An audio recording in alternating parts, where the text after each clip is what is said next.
ಕುಕ್ಕೆ ಸುಬ್ರಹ್ಮಣ್ಯದಲ್ಲಿ ಅಭಿವೃದ್ಧಿ ಕಾಮಗಾರಿಗಳು ನಡೆಯುತ್ತಿರುವುದು ಗಮನಾರ್ಹವಾಗಿದೆ. ಕುಮಾರಧಾರಾ ನದಿ ನೀರು ತುಂಬಿ ಮುಳುಗಡೆಯಿಂದ ರಕ್ಷಣೆಗಾಗಿ ರಸ್ತೆ ಎತ್ತರ ಮಾಡಲಾಗಿದ್ದು, ಡಾಮರೀಕರಣ ಮತ್ತು ದರ್ಪಣ ತೀರ್ಥ ಸೇತುವೆ ನಿರ್ಮಾಣದಿಂದ ಸುಬ್ರಹ್ಮಣ್ಯದಿಂದ ಪುತ್ತೂರಿಗೆ ಸಂಚಾರ ಸುಗಮಗೊಂಡಿದೆ.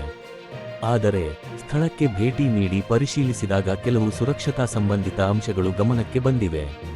ರಸ್ತೆಯನ್ನು ಎತ್ತರ ಮಾಡಿದ ಹಿನ್ನೆಲೆ ಅದರ ಪಕ್ಕದಲ್ಲಿರುವ ವಿದ್ಯುತ್ ಕಂಬಗಳು ಮತ್ತು ಎಲ್ಟಿ ತಂತಿಗಳು ಕೆಲವೆಡೆ ತಗ್ಗಿನಲ್ಲಿರುವಂತೆ ಕಾಣಿಸಿಕೊಂಡಿವೆ. ವಿಶೇಷವಾಗಿ ಭಾರವಾದ ವಾಹನಗಳು ಸಂಚರಿಸುವ ಈ ಮಾರ್ಗದಲ್ಲಿ ತಂತಿಗಳು ಸಮೀಪದಲ್ಲಿರುವುದು ಅಪಾಯಗಳನ್ನು ತಂದೊಡ್ಡಬಹುದು ಎಂಬ ಅಭಿಪ್ರಾಯ ಸ್ಥಳೀಯರಿಂದ ವ್ಯಕ್ತವಾಗಿದೆ.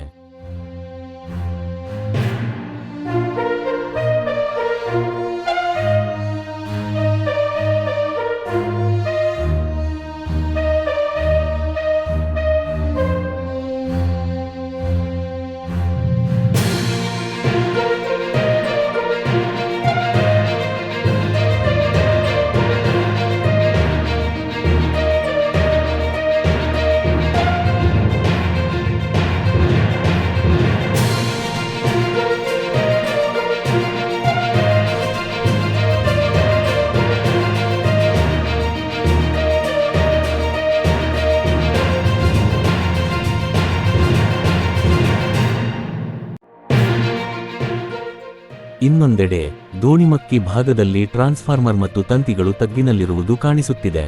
ಮಳೆಗಾಲ ಸಮೀಪಿಸುತ್ತಿರುವ ಹಿನ್ನೆಲೆಯಲ್ಲಿ ಈ ವಿಷಯವನ್ನು ಸಂಬಂಧಪಟ್ಟ ಇಲಾಖೆಗಳು ತಾಂತ್ರಿಕವಾಗಿ ಪರಿಶೀಲಿಸಿ ಅಗತ್ಯ ಕ್ರಮ ಕೈಗೊಳ್ಳುವಂತಾಗಲಿ ಎಂಬುದು ಸಾರ್ವಜನಿಕರ ನಿರೀಕ್ಷೆಯಾಗಿದೆ.